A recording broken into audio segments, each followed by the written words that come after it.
നമസ്കാരം. വെറും 1 മണിക്കൂർ, അതെ, വെറും 60 മിനിറ്റ് കനത്ത മഴ പെയ്താൽ മതി നിമിഷങ്ങൾക്കകം നമ്മുടെ നാട് ഒരു സമുദ്രമായി മാറാൻ. റാന്നിയും പാലായും പോലുള്ള നഗരങ്ങൾ വെള്ളത്തിനടിയിലായ കാഴ്ചകൾ നിങ്ങൾ വാർത്തകളിലൂടെ കാണുന്നില്ലേ?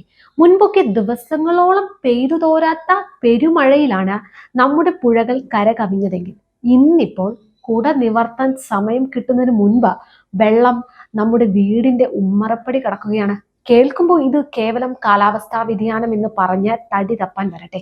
ഇതിന് പിന്നിൽ നമ്മൾ തിരിച്ചറിയാതെ പോകുന്ന വലിയൊരു ഭരണ സംവിധാനത്തിലെ വീഴ്ചയുടെയും അനാസ്ഥയുടെയും കഥയുണ്ട്. എന്താണ് ആ സത്യം?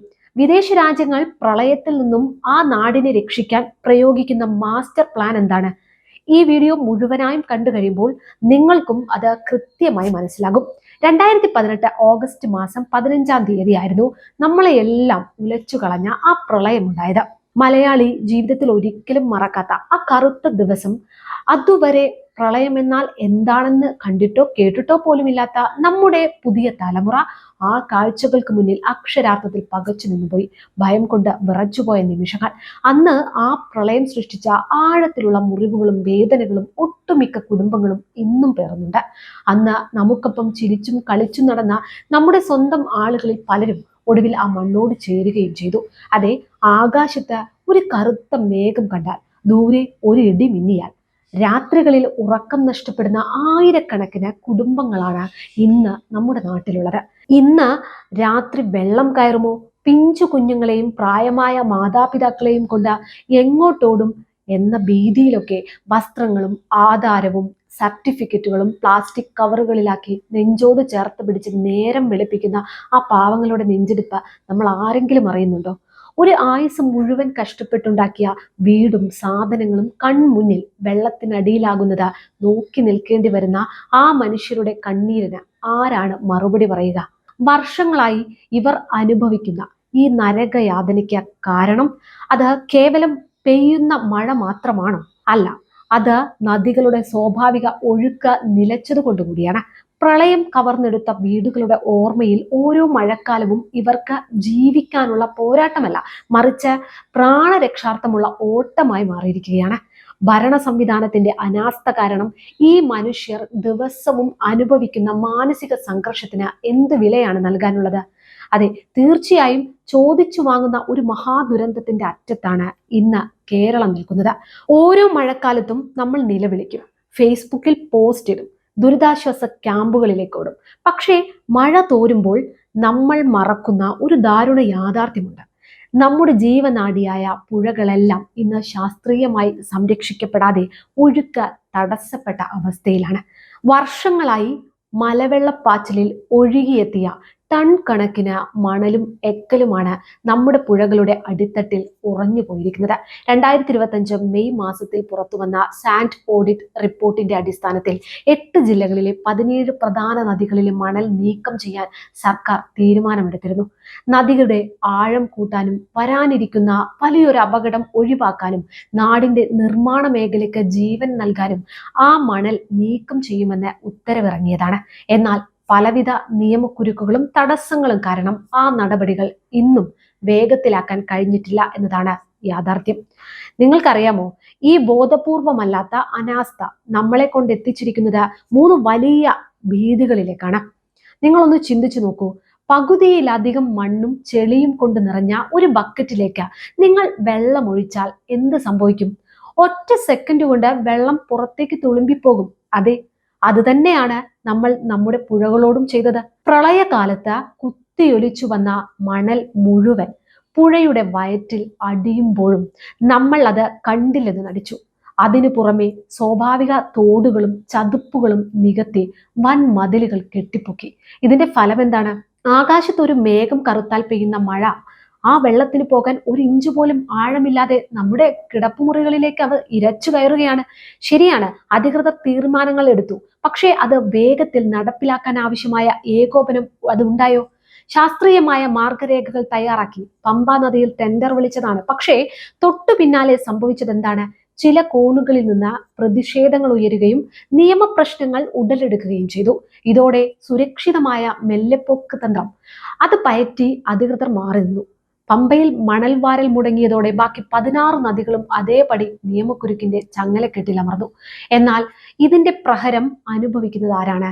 ശീതീകരിച്ച മുറിയിലിരിക്കുന്ന ഉദ്യോഗസ്ഥരാണോ? അതോ സമരം നയിക്കുന്നവരാണോ? അല്ല, നിങ്ങളും ഞാനും അടങ്ങുന്ന സാധാരണക്കാരാണ്. ഒരു വശത്ത് ഒരു തുള്ളി മഴ പെയ്യുമ്പോൾ വീടും കുടിയും ഉപേക്ഷിച്ച് പ്രാണരക്ഷാർത്ഥം ഓടേണ്ടി വരുന്ന സാധാരണക്കാർ, മറുവശത്തോ സ്വന്തമായി ഒരു കൊച്ചു വീട് വെക്കാൻ ഒരു ലോഡ് മണലിനായി നെട്ടോട്ടമോടുന്ന മണൽക്ഷാമം കൊണ്ട് കണ്ണീര് കുടിക്കുന്ന പാവപ്പെട്ട തൊഴിലാളികൾ. ആ പുഴകളിൽ അടിഞ്ഞുകൂടിയ മണൽ കൃത്യമായി നീക്കം ചെയ്തിരുന്നെങ്കിൽ ഈ രണ്ട് പ്രതിസന്ധികളും പരിഹരിക്കപ്പെടുമായിരുന്നില്ലേ? നദികളെ അറുത്തുമുറിച്ച് അനിയന്ത്രിതമായി മണൽ വാരുന്നത് കുറ്റകൃത്യം തന്നെയാണ്, അതിൽ തർക്കമൊന്നുമില്ല. എന്നാൽ പ്രളയമുണ്ടാക്കിയ വൻ മണൽത്തിട്ടകൾ ശാസ്ത്രീയമായി മാറ്റുന്നത് നദിയെ കൊല്ലാനല്ല, പകരം നദിക്ക് ജീവൻ തിരിച്ചു നൽകാനാണ്.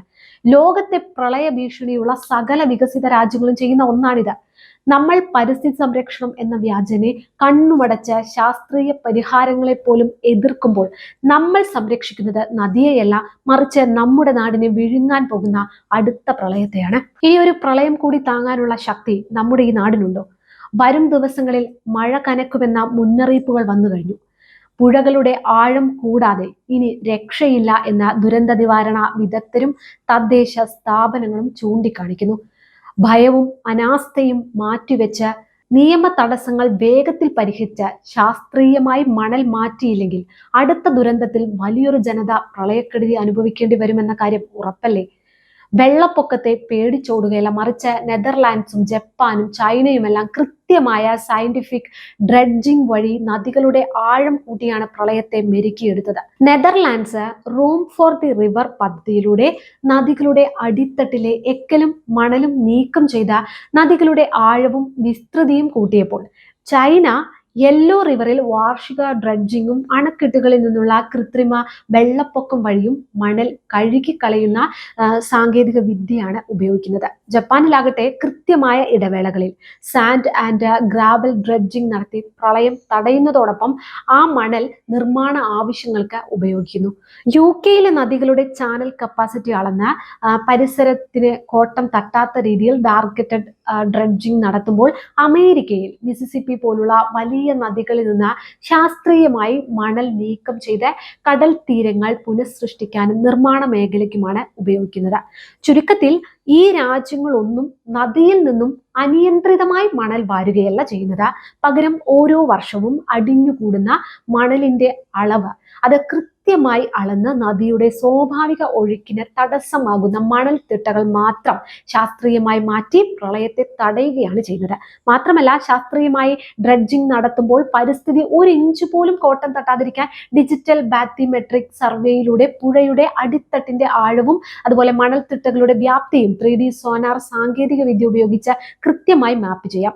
ഡ്രഡ്ജിംഗ് യാനങ്ങളിൽ GPS-ഉം ഓട്ടോമേറ്റഡ് സെൻസറുകളും ഘടിപ്പിച്ച് അനുമതിയുള്ള അതിരുകളിൽ മാത്രമാണ് മണൽ നീക്കുന്നതെന്ന് റിയൽ ടൈമായി നിരീക്ഷിക്കുകയും വെള്ളത്തിലെ കലക്കവും ഓക്സിജന്റെ അളവും തത്സമയം അളക്കുന്ന വാട്ടർ ക്വാളിറ്റി സെൻസറുകൾ വഴി സുരക്ഷിത പരിധി കടന്നാൽ അത് പ്രവർത്തനം തനിയെ നിലയ്ക്കുന്ന ഓട്ടോമേറ്റഡ് സംവിധാനം ഏർപ്പെടുത്തുകയും ചെയ്യാം.